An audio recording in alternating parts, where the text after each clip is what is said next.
Welcome back to Club Chair Critique, where SEO and trending topics go to die. I will continue talking about a 5-year-old Netflix special until I have said my piece. I kid.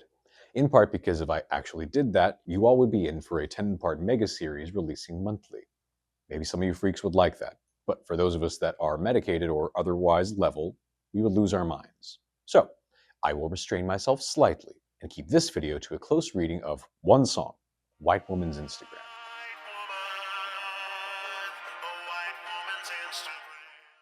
I want to examine this song because, on the one hand, I think it's an especially strong example of storytelling in the special.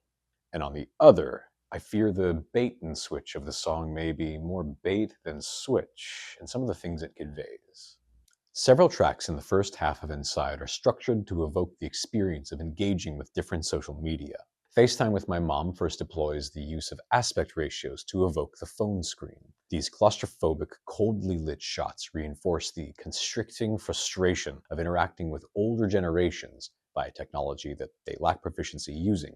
White Woman's Instagram mostly uses a square aspect ratio, imitating the format that all Instagram posts used at the time. The verses list descriptions of photos, and on screen, Burnham acts out a different set of visual tropes we associate with white women's social feeds. The lyrics and vignettes together emulate the sensation of scrolling through an endless Instagram feed, image after image of curated aesthetic, cozy scenes, autumnal nostalgia, and the performance of a kind of defanged feminism.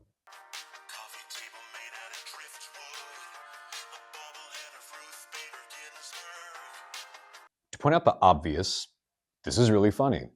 We've all seen this uncanny shared visual language of online white femininity. The hyper-real perpetual autumn, the domesticity aped from a Target ad, the ironic librarian fantasy thirst trappery, and this shallow, commercialized, performative woke posting.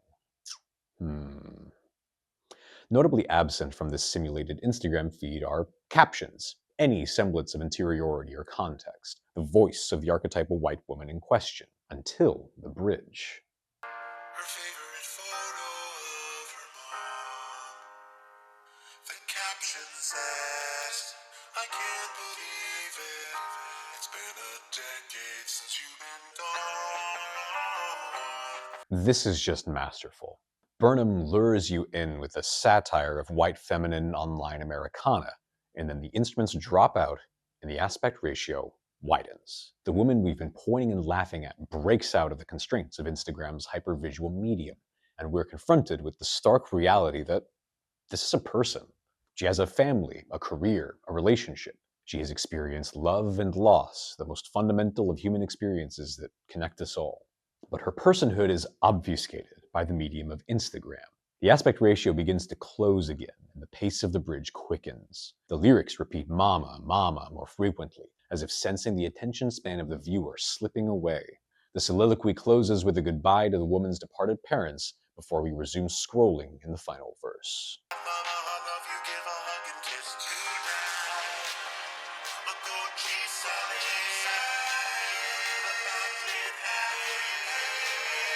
The chorus that first delivered the punchline takes on a new character. The lyrical juxtaposition of white woman and white woman's Instagram conveys how that platform, how all social media platforms, conflate the reality of our fellow humans with how they're able to be portrayed online.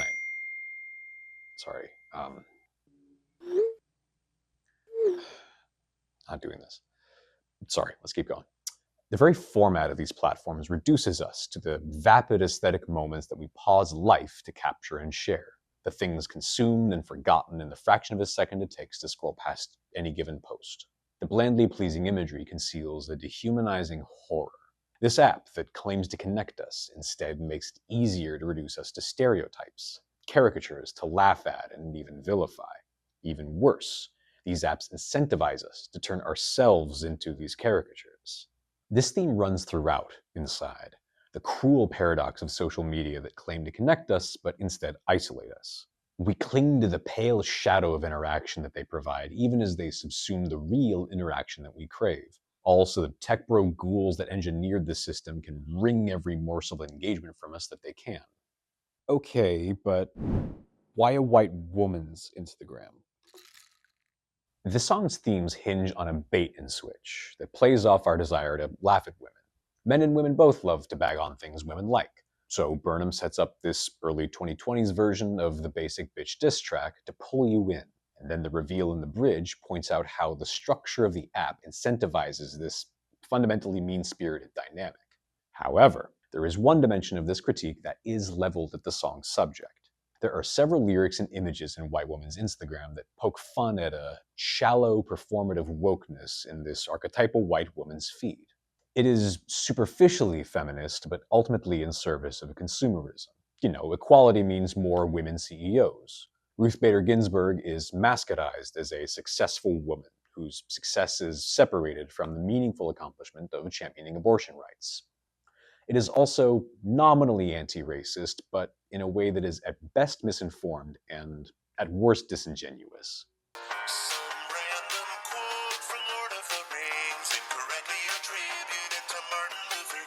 This is not something a white person posts if they know a single black person might see it. This is not something anyone should post. Ever. This is a critique of what you might call pop feminism or girl boss feminism. Shallow pro-woman rhetoric that doesn't understand systemic power imbalances or intersectionality, that sees a system of exploitative white male hegemony and says, well, this is obviously wrong. Women should be empowered to exploit people too.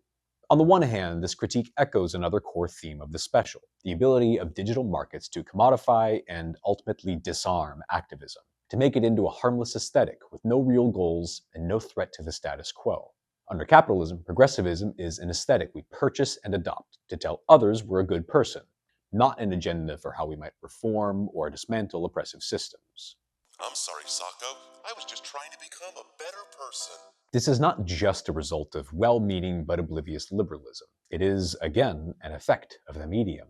It is impossible to communicate nuance on social media, especially on a primarily visual app.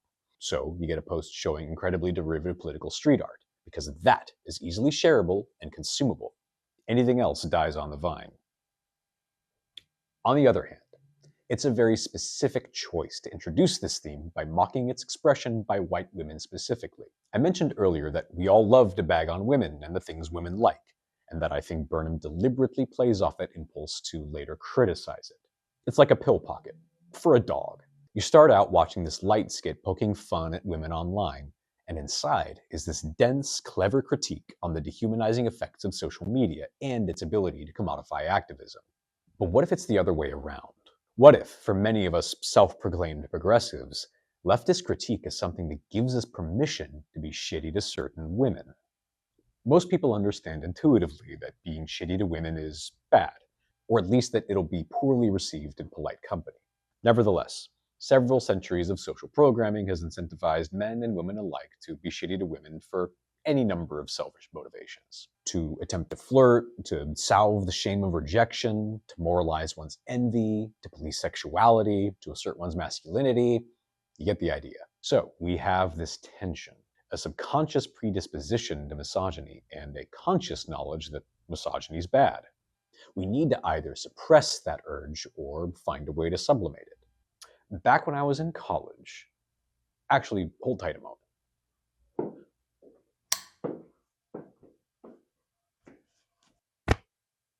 Back when I was in college, the way we did that was by telling jokes about the basic bitch. I'm sorry, but the test was positive. You're a basic bitch. Humor is a popular choice for expressing bigotry in a socially acceptable way, but millennials had soured on the more woman-bad brand of boomer humor, in great part because pop feminism had entered the mainstream and made obvious misogyny unpopular. But we did not abandon misogynistic humor. We rebranded it. Doctor, there has to be a mistake. Well, unfortunately, no. Your symptoms are completely in line with other basic bitches. You're into scented candles, you order your bagel scooped, and then you own a picture frame that says family on it. As it so often goes, the term basic bitch originated as black slang before it broke into the white mainstream. If you're a black girl and your weave is red, green, purple, or blonde, you's a basic bitch. It also seems to have had a slightly different meaning originally prior to mainstream usage. again, as it so often goes. They just took the word from black people. That's the worst thing about our people is not only do we take from other cultures, we don't even take the time to understand the definition. The basic bitch is a convenient and clever target because the jokes can ostensibly target her bland tastes. The Uggs, the leggings, the messy bun, the seasonal Starbucks drink. The observations feel so overdone now because the jokes were inescapable. Borrow some Ugg boots here and there. Experiment with North Face. Yeah. Yeah. You basic.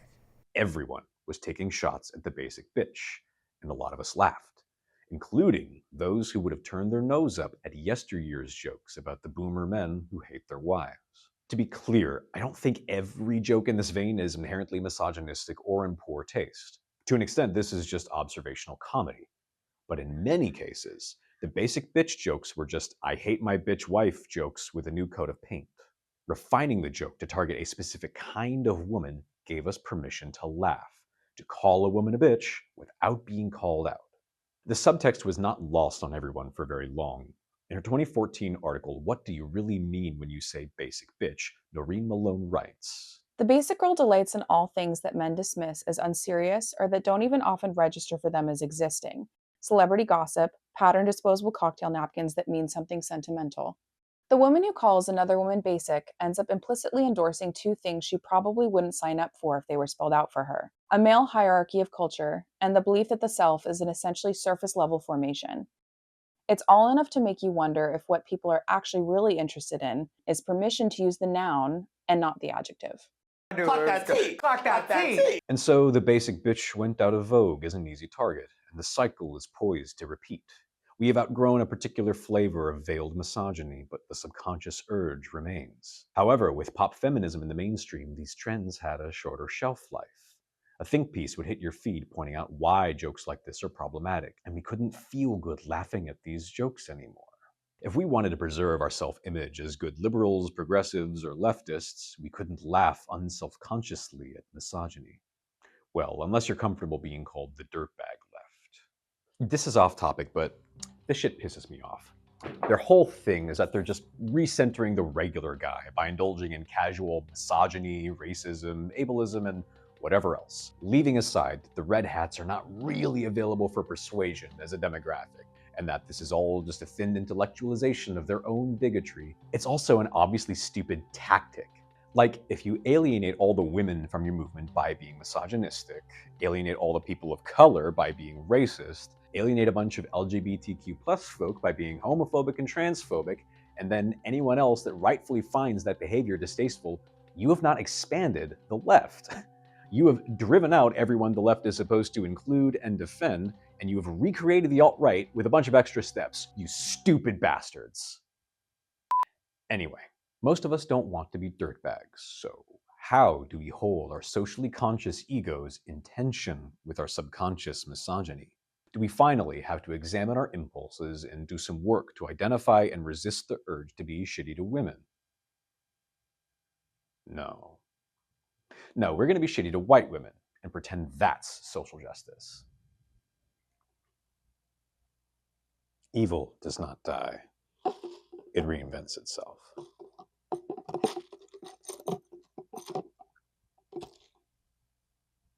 To get ahead of some potential bad faith critique, I'm not saying social justice or leftism generally are misogynistic. Obviously.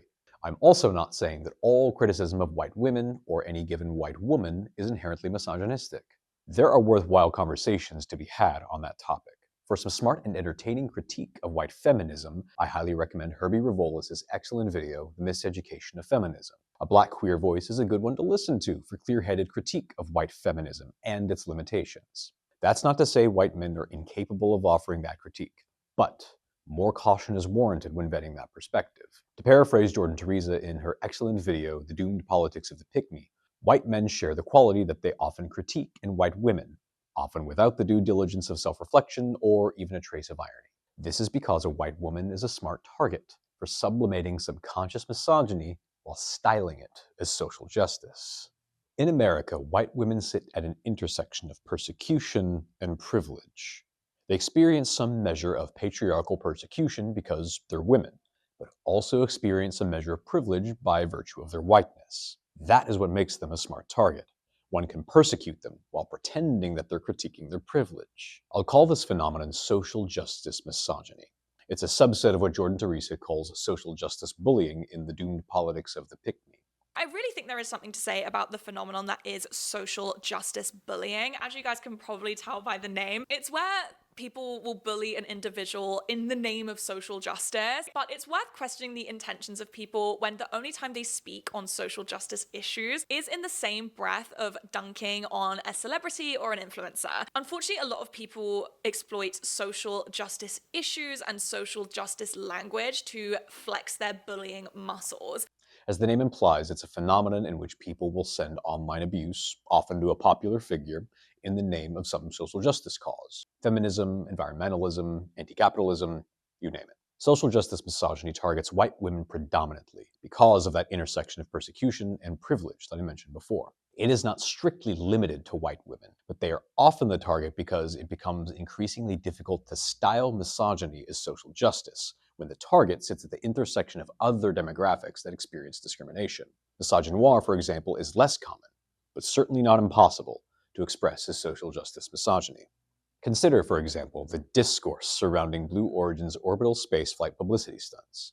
There are valid concerns to discuss here. Cost and environmental impact of the privatized space race and the burgeoning space tourism industry are absolutely worth questioning. Or they were, but prior to Blue Origin pausing that program. We could ascribe a cynical motivation to Blue Origin's decision to crew one of these flights with mostly women in the entertainment industry to obfuscate these valid concerns. But did you know that 2 of the women on board were former NASA scientists? I didn't until I looked into it for this video. Hi, editor here. Just making a quick correction. It looks like Amanda Nguyen interned at NASA and did astrophysics research at other institutions, but it's not precise to say she was a NASA scientist. Also, Aisha Bo was employed at NASA as an aerospace engineer and worked on air travel algorithms per this article on the way back. Anyway, back to the video. But I'll tell you what I did know, that Katy Perry was on that flight, posting cringe. Look at you. Posting cringe. I will not tell you that this is not embarrassing. What I will say is that I find it suspicious that Katy Perry became the face of this publicity stunt, even for so-called progressive discourse, instead of, say, anyone who actually organized and funded it. But they're not easy targets. Katy Perry is a pop star of yesteryear with a recent album that flopped. Somebody we can make fun of because of her relative privilege and still feel like we're expressing moral superiority rather than throwing tomatoes at a woman in the digital stockade. We did not see this vitriol for famous men who did the same thing. William Shatner and Michael Strahan went up on Blue Origin space flights previously. Their participation is every bit as much a publicity stunt and waste of money as the all-women flight. But those concerns only seem to have become discourse after we could attach a white woman's face to it. When Shatner flew Blue Origin, he got to opine on the enormity and the quickness and the suddenness of life and death, and how the experience filled him with great sadness. When Katy Perry went to space, it was the defeat of American feminism.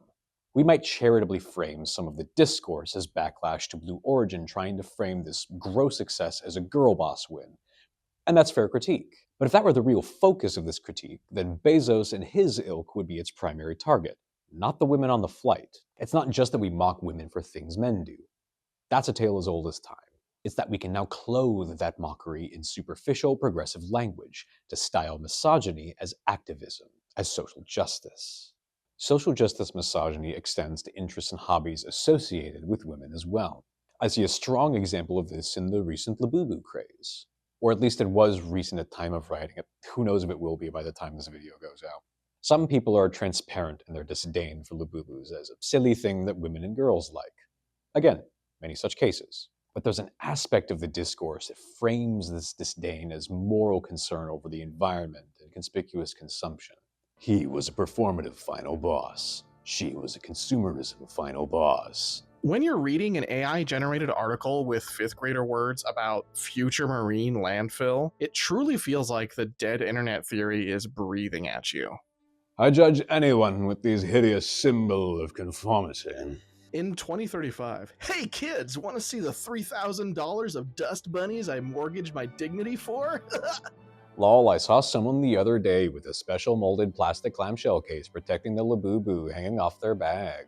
Dumb disposable plastic, protecting the dumb disposable plastic. We are hitting all the Beanie Baby milestones here, for sure. Consume, consume, consume, consume. The Labubu's gonna destroy planet Earth. It is. Planet Earth is not going to recover from the Labubu. Again, some of this is not untrue, strictly speaking. An op-ed by Amaya Wadsworth on Commons cites a statistic that 80% of all toys wind up in the ocean or a landfill. But I ask you to compare this to how we talk about similar tchotchkes, merchant collectibles for male-coded interests. Where are the chin-scratching think pieces about all the anime figurines and D&D miniatures that will one day haunt America's landfills?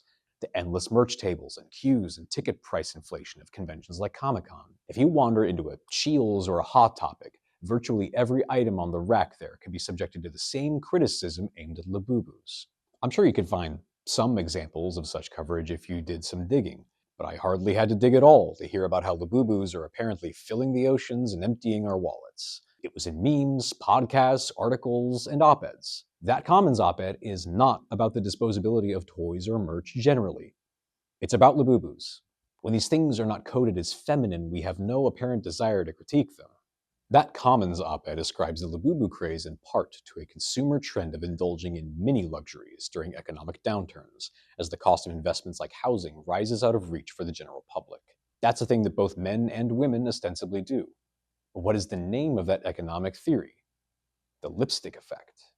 That name is due in part to how the theory originated, but I think there's a reason that particular name stuck. Women be shopping, am I right, fellas? A Labubu's plastic content, its price tag, and even the economic pressures driving its popularity are all things worth discussing, in theory. But in practice, it becomes window dressing for an impulse to disparage women and the things they like. You, dear viewer, may be tempted to write this off as somewhat trivial. Yeah, it's unfortunate that our appetite for discourse seems dependent on our ability to launder some misogyny as we do so. But are the table stakes really just some famous women and collectible tchotchkes? Well, I told a bit of a lie earlier when I said that certain kinds of misogyny are less common with social justice misogyny. Trans misogyny, laundered as social justice, is very popular at the moment. That's what TERFs do. The woman who is likely the world's best-known children's author is defending herself against growing accusations of transphobia. This is J.K. Rowling, the creator of Harry Potter, of course, who sparked outrage last weekend with a series of controversial tweets about trans women. She's now written an essay on her blog addressing the accusations and saying her opinions stem from her own experience with domestic violence. That's why she's been pushed to advocate for women's rights, she says. I'm so sorry to do this to you all because I know that dealing with TERFs is an exercise in misery. But I don't often see this aspect of their psychology discussed, and it's a helpful case study for understanding the real harm that social justice misogyny does. Remember that the F in TERF stands for feminist. While some TERFs are not concerned with being perceived as progressive, I think in order to save women, we will have to abandon feminism. That's what I said. the most famous and popular of them are. What vice do you most despise? Bigotry. While TERFs certainly don't have kind things to say about trans men or non-binary folks, it's well known that they spend the majority of their time attacking trans women. To what extent this difference in attention is a conscious choice is debatable and probably varies for each TERF. On a conscious level, targeting trans women serves the purpose of allowing TERFs to peddle their bigotry in the mainstream under the guise of feminism, and to frame any dissent as silencing women. But that's not the only reason for focusing their hate on trans women. Another part of the motivation, I think, is for TERFs to express their internalized misogyny while maintaining their conscious self-image as feminists. That might seem like a contradiction, given that TERFs do not acknowledge trans women as women. But in practice, the effects of TERF ideology are not limited to trans women. They restrict what is and is not acceptable femininity for all. And I don't think that's a complete accident. Think about how TERF policies actually end up impacting women.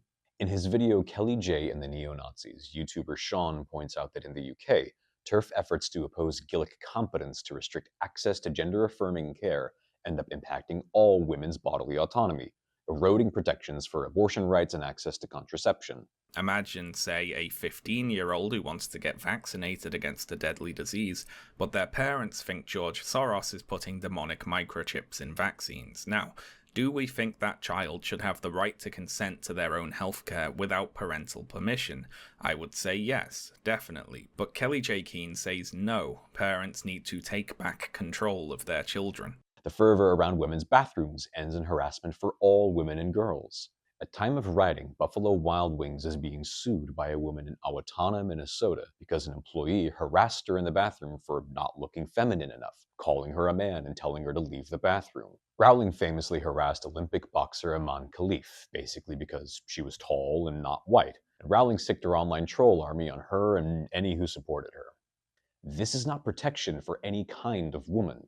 It is a culture of sanctioned harassment toward any woman that does not perform a vanishingly narrow version of femininity. People often throw these incidents in TERFs' faces as gotchas, evidence that their beliefs are factually incorrect and have the opposite effect of their stated purpose of protecting women. This is not a bad rhetorical exercise if your purpose is to embarrass a TERF, and that's a good reason to do it. But the contradictions will not change their minds because the policing of femininity is a tolerable side effect, if not a fringe benefit. There's an internalized misogyny in TERFs that is satisfied by this outcome. That misogyny is evident in the subtext of TERFs' obsession over excluding trans women from women's competitions. They famously want trans women banned from all women's sports, from the Olympics down to grade school, ignorant of or apathetic to the inaccuracy of their claims about fairness or safety. But they also want trans women excluded from things like chess competitions, where their arguments about difference in physical prowess don't make any sense, even by their own incorrect logic. Remember, they don't consider trans women to be women, so they are effectively saying that it is unfair to make women compete with men in any setting, that women are categorically inferior to men, and shouldn't be expected to perform on their level. That is definitionally misogynistic, and this assumption is foundational to TERF ideology. So it shouldn't be surprising that they are unfazed by their policies negatively affecting cis women and policing femininity in general. They're fundamentally anti-feminist, misogynistic. They just found a way to express it as feminism by persecuting trans people via social justice misogyny.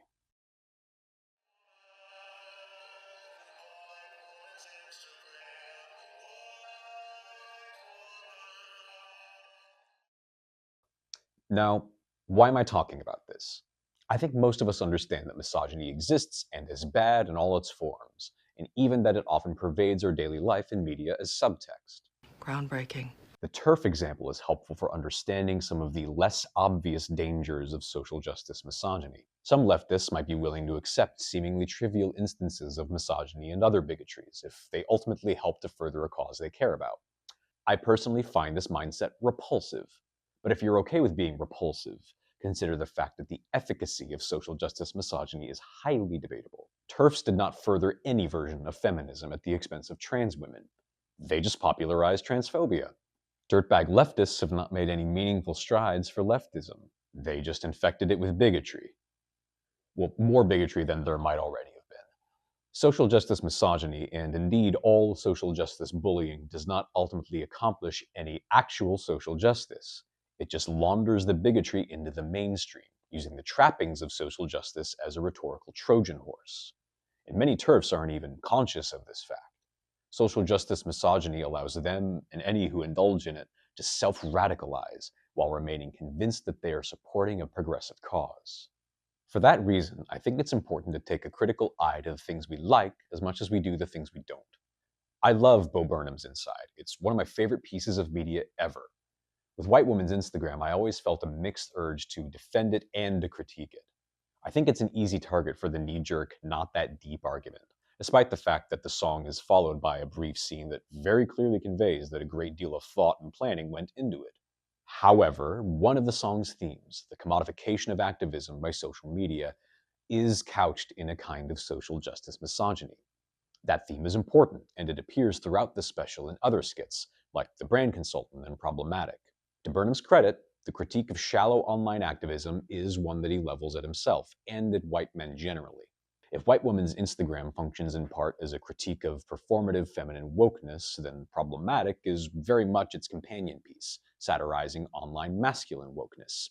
Performative, tone-deaf, and self-serving, often with the implicit goal of seduction. Problematic walked, so the performative, Dubai chocolate matcha latte fuckboy could run. The fact that Burnham is capable of expressing this theme without dunking on white women does raise a potentially uncomfortable question. Why introduce it this way? Either Burnham unconsciously participated in some social justice misogyny to make a point, or he is aware that it would resonate with some amount of his audience and leveraged it as part of that bait and switch. Either way, I think many white liberals and white leftists are more like Bo Burnham in this way than we would be comfortable admitting. We claim to hold progressive beliefs and flatter ourselves with labels like democratic socialist or leftist or ally.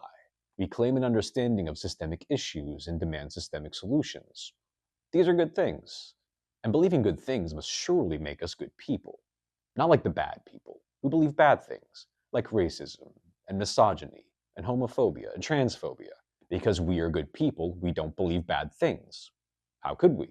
This disavowal of any subconscious biases blinds us to the ways in which the traces of the system remain in our behavior, and our fast assumptions, our reactions that we ignore or defend because good people don't have bad reactions. We can continue indulging these latent prejudices without cognitive dissonance by expressing them as things like social justice misogyny.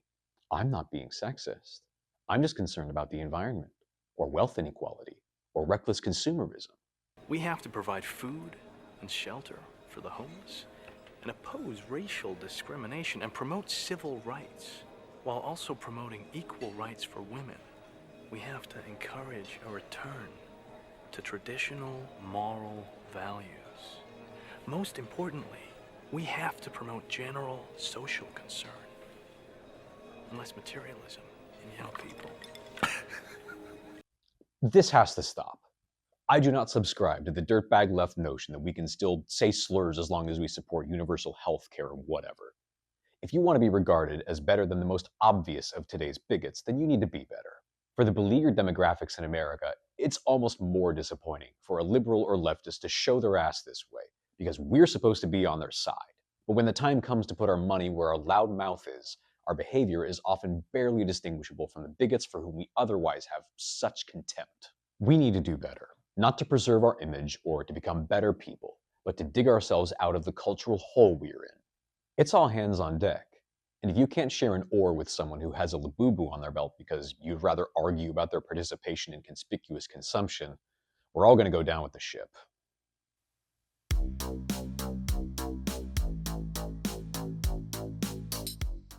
We have a Patreon. Club Chair Critique has graduated from financially ruinous pastime to financially ruinous side hustle. More planning and research and budget has gone into each of these videos we've just shot than those in our first run, and I do hope it shows. I would like to continue doing so for as long as you all find these video essays entertaining, which will require some additional resources. If you enjoy what we do here at Club Chair Critique and you're possessed of some dollars you'd like to invest in our continued existence, please do consider joining. Thank you to everyone who has watched so far for making this channel possible. I'm very excited for you all to see what we've got cooking.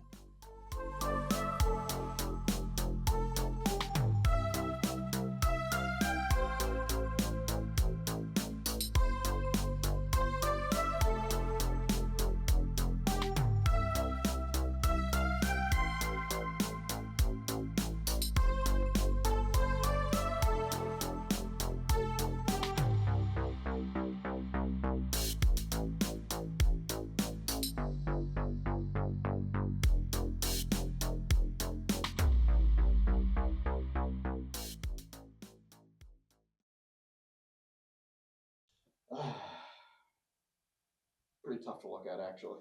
Yeah, I know. I'm aware. To police sexuality, to assert one's masculinity, Jesus. The cost and environmental impact of the privatized space race and the burgeoning space tourism industry are absolutely worth questioning. Interrupted by a plane, huh? How about that? We are hitting all the Beanie Baby milestones here, for sure. An op-ed by Amaya Wadsworth on Commons cites a statistic that statistic. Wadsworth on Commons cites a why can I not state? Cites a statistic. An op-ed by Emil Wadsworth on Commons cites a statistic. Pause it and then just get it until.